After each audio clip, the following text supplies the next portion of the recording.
From the Lincoln Journal-Star, this is the Life in the Red podcast with Luke Mullen and Amy Just. Hey everybody, welcome back to the Life in the Red podcast. Luke Mullen and Amy Just, your hosts, back with you once again. We took a little bit of a break. We had our summer break. It's good to be back, but did we have a good summer? I had a great summer. Yeah. I had a great summer. I was in Minnesota, North Dakota, Montana, Texas. It was great. No complaints from me. Yeah, always fun to travel. I was in California briefly. Nice to College World Series around here. Always a good time.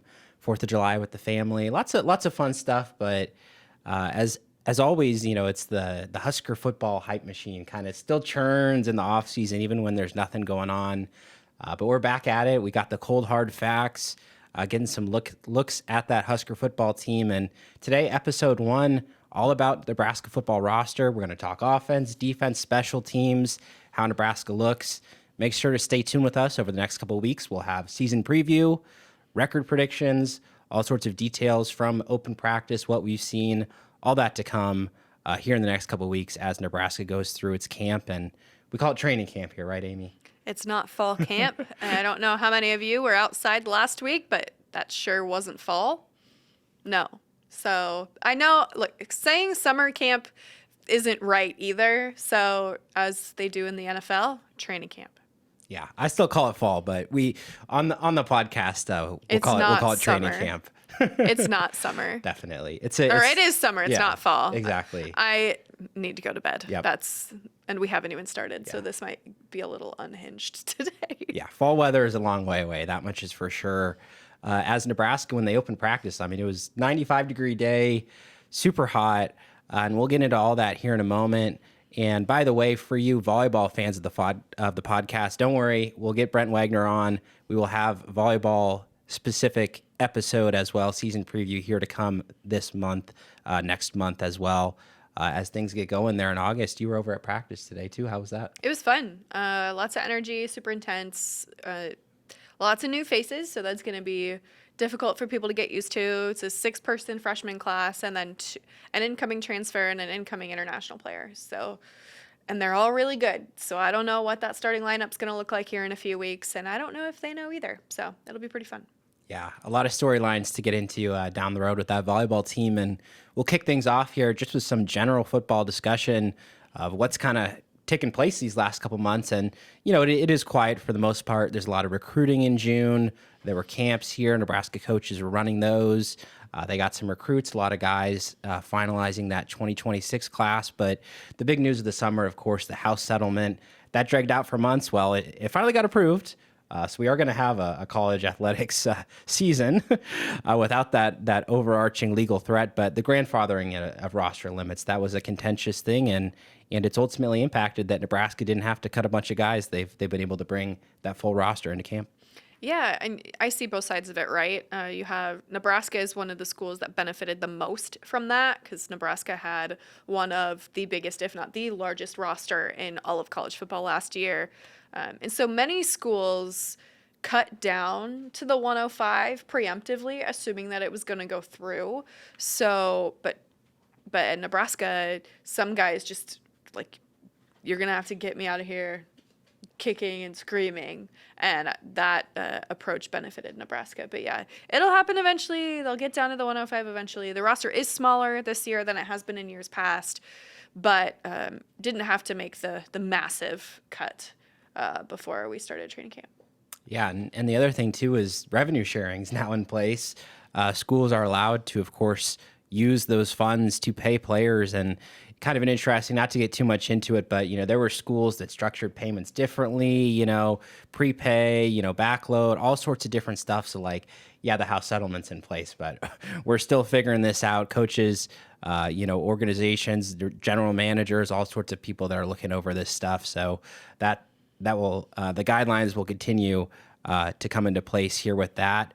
Also happening this summer, and always a nice way, I think, to kind of kick off this preseason.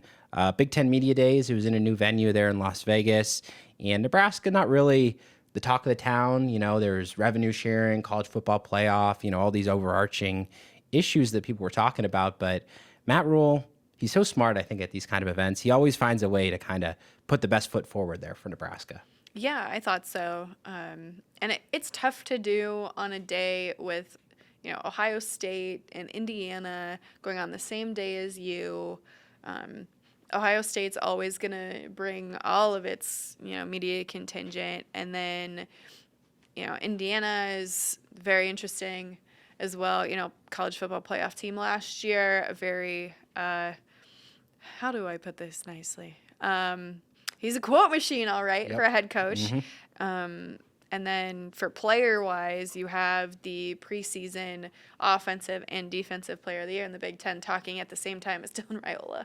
So, but a lot of people gravitated to Nebraska anyway. And I think it's because they brought smart, insightful people. Yeah, certainly. And I think what always gets to me is, Rhule, he's always trying to prop up the Nebraska brand. I think with the players he brought, they're all very measured.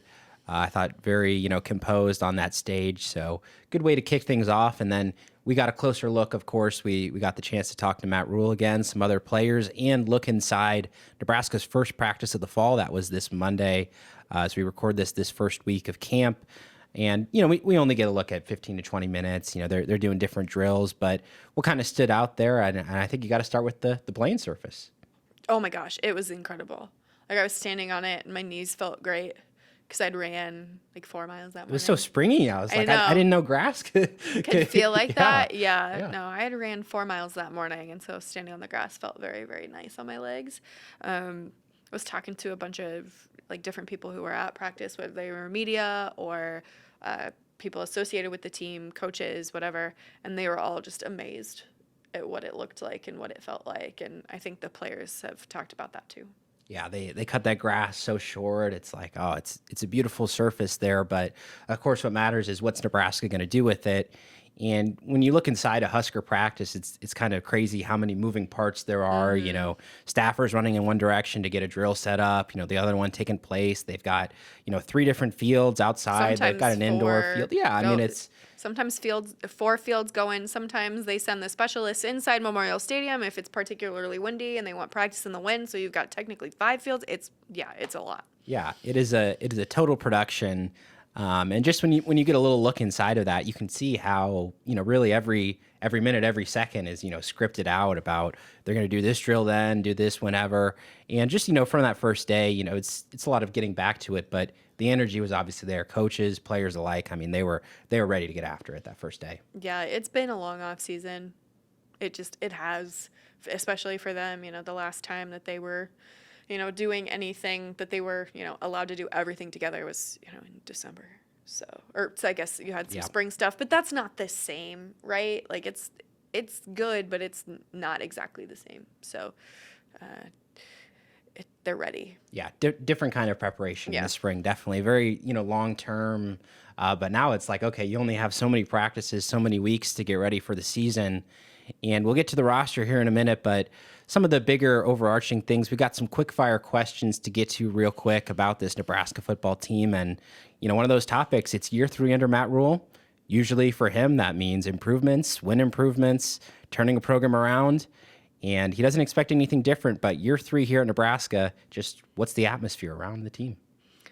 Good. I think very positive, excited. Granted, they haven't played a game yet, so you're allowed to be a little bit more hopeful. But no, I think it's good.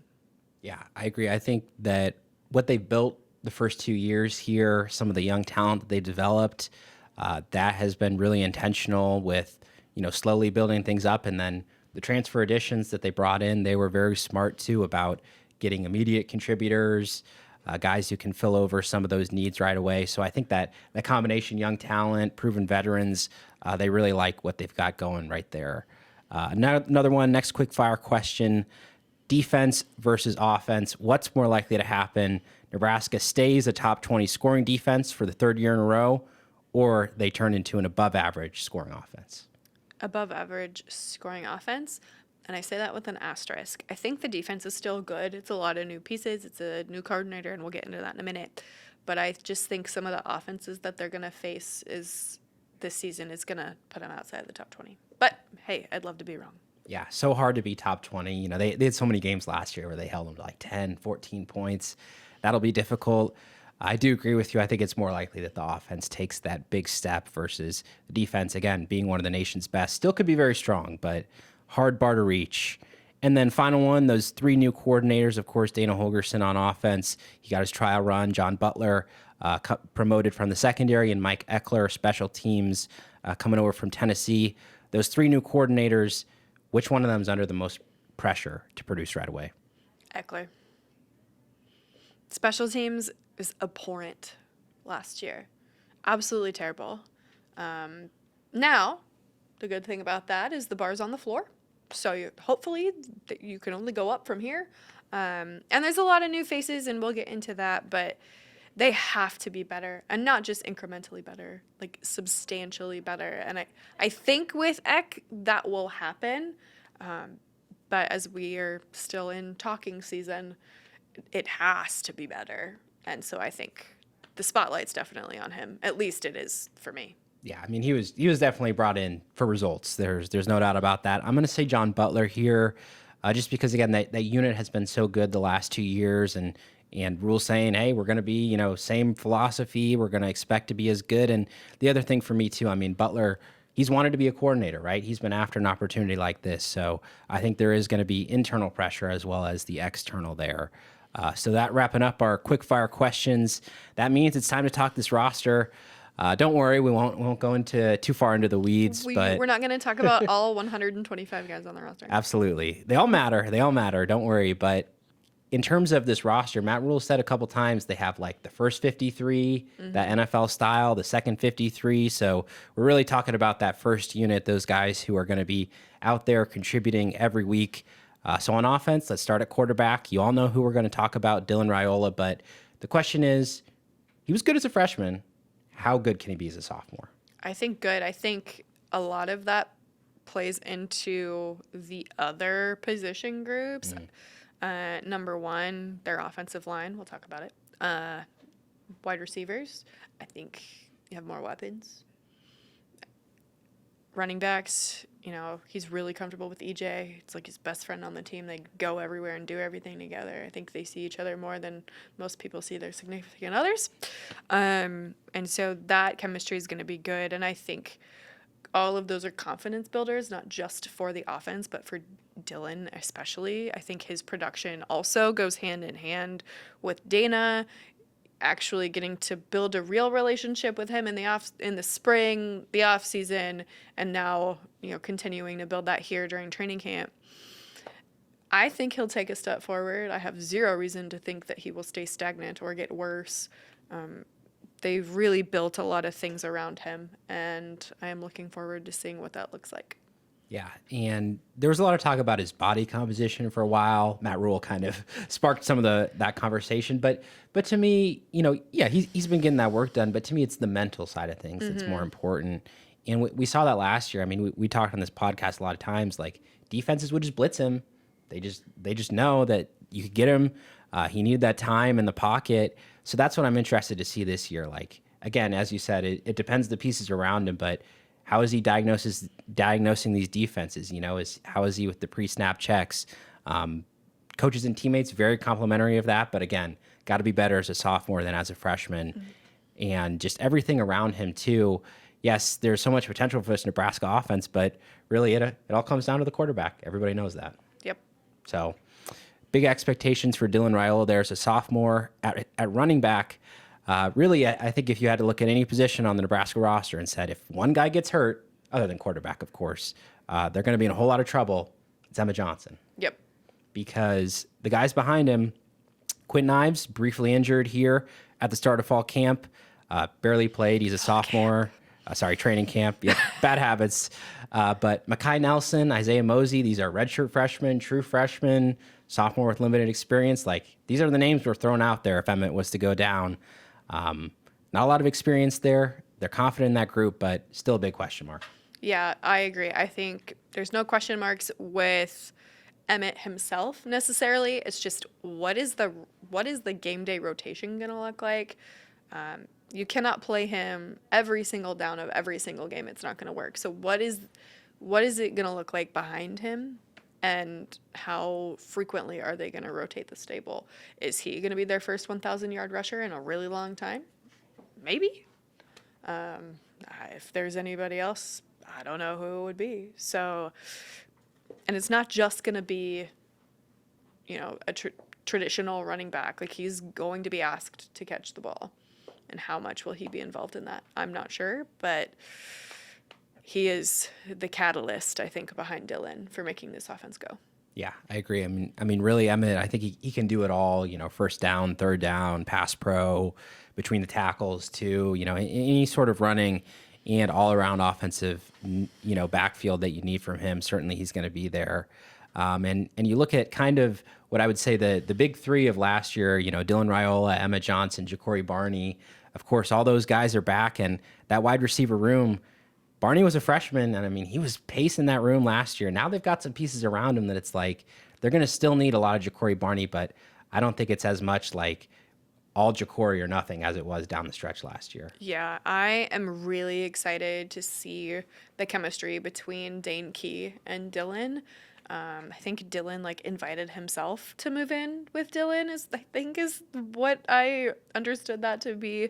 Going to be a great tandem there.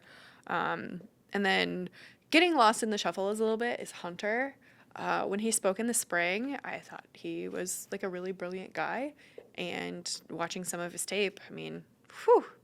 Now, granted, Cal was really good last year. So we'll see what things look like here. Yeah, Hunter to me feels like the guy, okay, if you're going to go man-to-man, somebody might get lost in the shuffle. He's a guy that could definitely beat some one-on-one coverage. And what I really like about Dane Key, too, it feels like that kind of, dominant outside wide receiver that, you could just keep throwing to. We thought maybe, Jamal Banks and Isaiah Nair, and, those guys were good last year, but, Dane Key's done it in the SEC. There's a reason Georgia was after him in the portal. That's a guy who can produce at a really high level. So I think Nebraska's going to want that side of him really from day one. And behind them, there's a lot of good young talent that you could be excited about too. Keelan Smith, Quinn Clark, Jeremiah Jones, Cortez Mills. Those are just the guys that Dana Holgerson listed off. There's a lot more in that room as well. So a lot to like about that wide receiver talent. And also the tight ends too, these pass catchers, that's going to be a big part of things. Luke Lindenmeyer's the guy that you expect to be in there. Carter Nelson, Heinrich Harburg, those are three dynamic guys, but really we have to touch on big news, brutal news from Matt Rhule that Mac Markway, again, re-injuring his knee, torn ACL last season's training camp, and doesn't get any more brutal than that to rehab, go all the way, and then ultimately have to have a setback in that injury. Yeah, it's just awful. Kid can't catch a break. It's devastating. Yeah, and it's really tough too because there was so much potential in that tight end room, and there still is, but with Markway in there, they were okay, well, there's four guys, how are we going to use them here, there, here? And now it's okay, well, they're down to 6 healthy tight ends. Carter Nelson is still rehabbing, Heinrich's learning the position.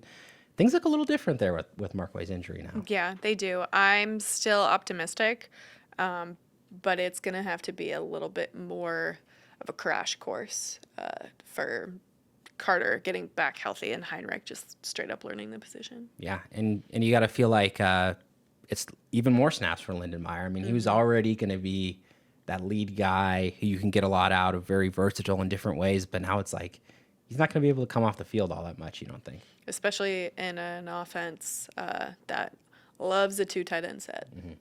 Hey, give me the 12 all day long. I'm fine with it. Absolutely. They'll have some creative looks. Definitely Dana Holgerson's been tinkering, that's for sure. And finishing up on the offense, starting with the offensive line, you can't protect Dylan Raiola, give him time. That's going to be a big issue. But this team, they look like they have the veteran-heavy unit that's going to be able to do it. Starting with the interior, where things are pretty solidified. Rocco Spindler, Justin Evans at center, Henry Lutovsky on the other side. I like it. Yeah, I've definitely. been a big fan of Spindler ever since they got him. It's oh, that guy's a winner. He knows what it takes to get to where you need to go. He's been there, done that, has protected in an offense that's pretty dynamic. What lessons can everybody learn from him? I hope they learn a lot. And the team's really high on Evans and Lutovsky. Yep. And tackles is a little bit more murky. We know the players who are in the conversation, but what that looks like with this competition over the next few weeks.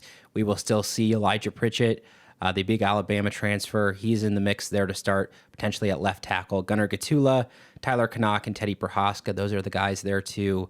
Turner Corcoran still working back from injury. But when you look at that tackle competition, this offensive line in general, what I'm just struck by is it's all juniors and seniors. That's the 5, 6, 7, 8 guys that they're looking at. Gunnar Gatula's a little bit younger, but third year in the program. They have so much experience then. And then you look even further, they've got all these freshmen, redshirt freshmen and sophomores who have been learning. They had that big 23 class, a lot of offensive linemen in that, Gatula included. And it's okay, even after these guys graduate who are playing this year, it's still going to be a strong offensive line. That's what I see with this group. Yeah, this is a puzzle that has multiple solutions. I don't know what way it's going to shape out. If you had to make me pick today, I think Pritchett gets the nod, but anything can happen. Yeah, they're gonna use those guys definitely, and they're running 3 full offensive line units in practice too. So they're getting all the reps, they're getting all the looks at them to evaluate, and just this offense in general. Thinking about the need to be better from last year to this year, is it the passing game or is it the running game that you think needs to really kick on a bit? Pass. Yeah. Please, for the love of God, I hope they learned how to perimeter block in the offseason. Now, they have a wide receivers coach who knows what he's doing now, so hopefully that'll be the change. Yep. I know you're talking about the offensive line, but blocking, regardless of where you are, is the most important thing. If you cannot block, you are not worth a damn. Yeah, it was such a weakness early in the year. They were talking about it all throughout the 24 season, that perimeter blocking, and it did ask Da'Keel Schwartz about that today, and he was like, oh yeah, it's a mindset, same thing we've heard, but he was saying, yeah, we're working on it in practice. They've had a couple days in full pads here this week, so again a focus, and you're right, definitely need to run block much better. Let's move on to the defense.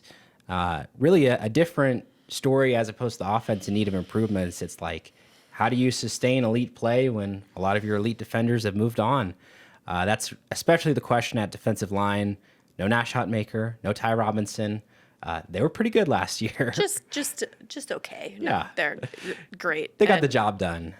So Matt Rhule, he came out first day of camp. He said, hey, I'm confident in this group. But even if he says he's confident, there are still question marks just in the sense of who plays where, when, and who fills the production, because you've got transfers, you've got rising young talents, and you've really got, I think, probably about 10 guys, 8, 10 guys who you're trying to figure out who's going to be that starting 4-man unit. One name I'd throw out there, Jalen George, really productive FCS. We saw him, he was in a green non-contact jersey there on day one, but he seems to me as one of those guys that they're going to get him out there to rush the passer. Yeah, I would agree with that. Yeah. Williams Waneri, Missouri transfer, also another one of those transfers, former 5-star. He seems to me a little bit more of a project. People are really impressed with his, skill set, athleticism, the way he moves, but still being able to fit in there in the interior is difficult. Gabe Moore from Mississippi State, he's another transfer, but you look at the returners, and I think you could probably build a 4-man unit from this returning unit. Riley Van Poppel, Elijah Judy, Cam Lenhart, Keona Davis. I like it. Yeah, those guys stand out. They do. Cam, I think of the group, the 2 that I'm most excited for are Riley and Cam. I think that just these past several years, yes, they weren't exactly probably what they wanted. They're playing against guys who are NFL caliber, right? Or playing behind guys who are NFL caliber. So what lessons did they learn? What can they take? How are they stepping their own game forward? But yeah, no, I think Riley and Cam are going to be 2 to watch this season for sure. Yeah, definitely Van Poppel in the interior. Nebraska coaches, they were very smart, redshirted him last year. They had the plan. They knew where they were going to need him this year. He's a big man. He's been training. He's been training for this moment. I'm a small person, 5'3". I don't get intimidated very often. But when Riley is up on the podium at the lectern, I'm just with that, it looks like he's 7 feet tall and built like a tree. Yeah, he's huge. Well, yeah, he's added a ton of weight since he was a freshman. Like, looks so much more muscular, certainly than he did.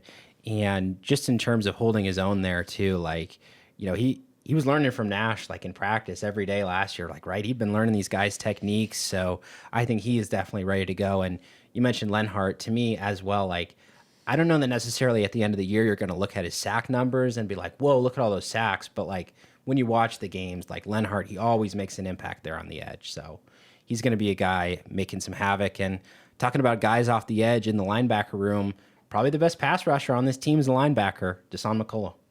Man, I'm ready for that. Yeah, he's going to be that MJ Sherman-esque replacement, and it'll be interesting to see. They're going to use, that Jack role a little bit different. Phil Simpson, now the outside linebacker coach, but, whether it's dropping back in coverage a little bit, I mean, he has all the experience there, and he definitely has the film, the production of going up against top offensive tackles and beating them one-on-one. Yeah, I don't know what all of their packages are going to look like, but for sure he's going to be involved in them. Yep.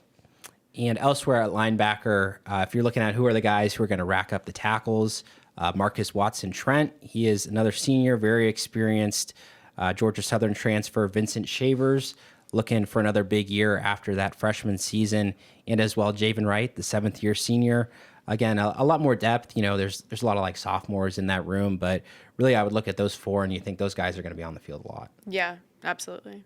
Yeah, and I think Shavers too, it's like you get Watson-Trent coming in and he's going to play a lot, but to me, they're gonna put Watson-Trent and Shavers next to each other in a lot of packages, and that's going to be real tough for teams to run on. Yeah, and then you bring in Javen on like third down situations, things like that. Yeah. And with him like actually being able to do things now is good. Yeah, he's a very interesting piece for that defensive coaching staff to figure out the right packages in. And wrapping up this positional talk here is the secondary, the most veteran, experienced unit on this roster.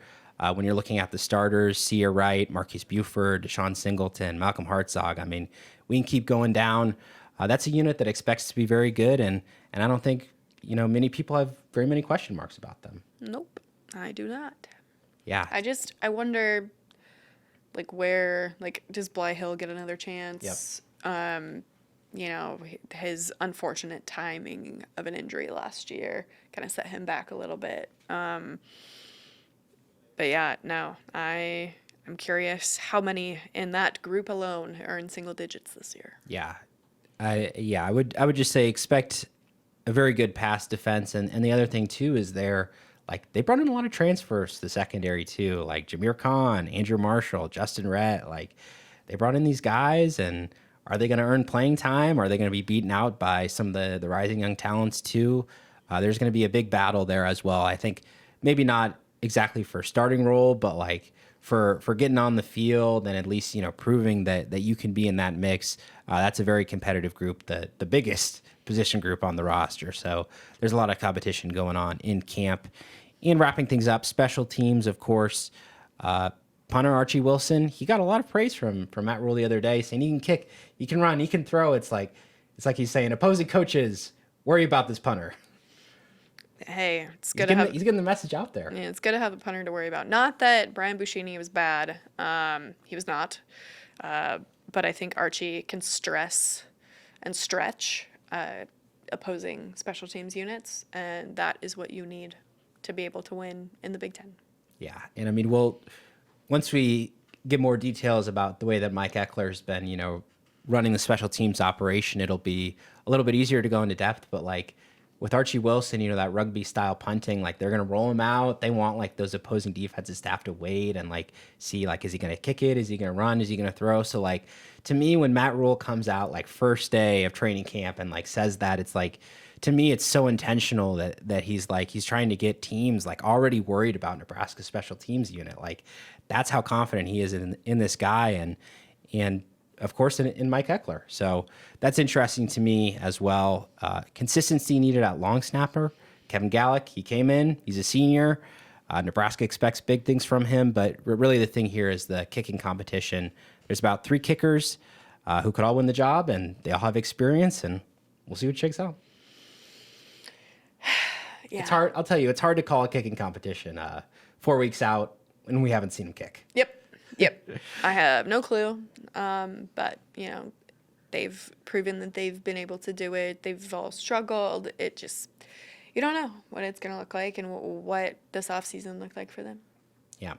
So a lot of those competitions and camp battles, so to speak, it's like first couple weeks and it's still like getting the feet wet. I think it's really, you get like a week before the game and it's like, okay, you really got to start figuring out a depth chart. So coaches, we'll still get more details out of them in the coming weeks, but they're going to play it slow. Again, a lot of these decisions here to be made later in camp, but that's kind of a run through of the Husker roster. And I think just in total, like I said, we touched on it earlier, but like, they have a lot of very veteran talent. They got those young guys coming up. You mentioned kind of the year 3 atmosphere around this team. Like there's a lot of hopefulness, but they know they need to deliver results.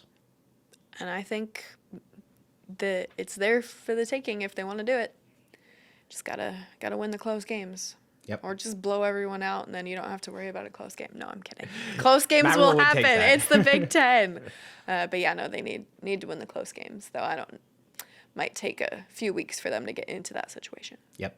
A lot of situational work as well going on in practice. Lots more to come from the Husker football team. Again, first week of training camp here officially underway in Lincoln.